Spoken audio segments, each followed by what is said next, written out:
असलामुअलैकुम दोस्तों, क्या हाल है? ठीक हो दोस्तों? आज की वीडियो साड़ी है बई जेड़े दोस्त साढ़े पुछते हैं ना बई असी बकरे ले लेन बकरी है कोई शाय भी है ना साड़ी जानवर उन्होंने असी फौरी मोटा कर लीए ना, 1-2 दिन दे विच या 8 दिन दे विच जनाब वो डबल वजन कर जाए।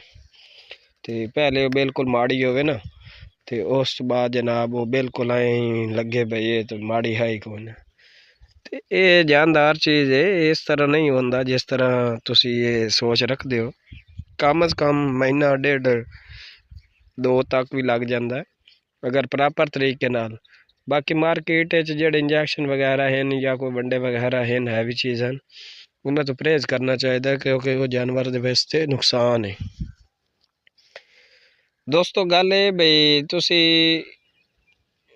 हर कामयाबी दे मगर ना बड़ी मेहनत होंगी, बड़ा सबर होंदा, बड़ा यही कोशिश करके फिर वो बंदा कामयाब होंदा, कोई रातों रात नहीं कामयाब होंदा।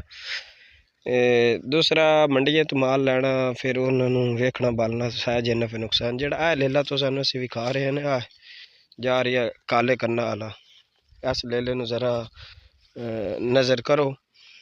ये लेला जनाब मैं लैके जे दे पैरों के उत्तों ना वाल भी उतर गए, इन चेक करो। ये मैं मंडी तो लैके आया तो इस लेले ने जनाब की रूटीन यदि आई कि पेट भर के चारा नहीं खांदा।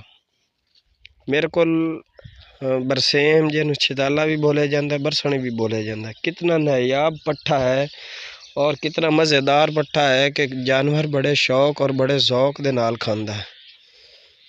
ते ओ इस वजह तो जनाब जेड़ा ना तुसी ये चेक करो भाई ये बिल्कुल ही बेहतरीन पट्ठा ना जानवरों लई। ओ सारिया चीज़ां ये होंदियां बई तुसी ये वेखो।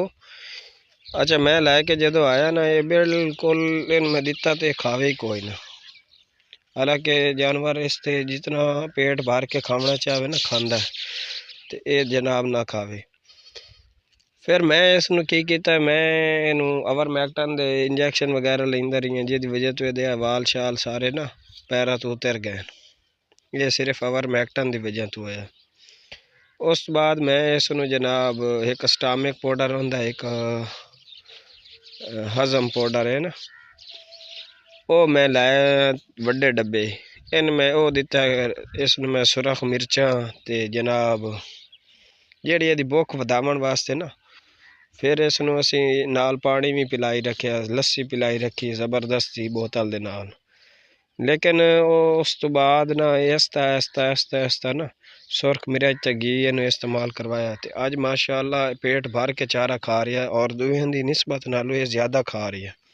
यदि हुण पहले नालों हाँ एक दी होर भी वजह आई कि यदि अखा चो पानी बिल्कुल रुकदा ही कोई ना, यदि अखा चो पानी मुसलसल आ रही है। इन फिर अखा दी हुक्के दे पानी नाल धोतियां और दूसरा ये होया भी पानी पिलाया भी सही और जो भी ये मसले मसाइल हाँ इस टाइम क्लियर हो गए तो हुण पेट भर करके चारा खा रही है। हुण ये ग्रोथ भी करसी, मोटा भी हो सी और वजन भी वधाई सी। तो इस वजह तो जेड़ा है ना कोई भी दोस्त है वो हर चीज़ ते टाइम लगता, हर चीज़ का अलग अलग दवा ना रिजल्ट होंदा है। फिर ये चीज़ां जड़ियां ना जो बंदा काम करता है तो सारी चीज़ां समझ आ जानी।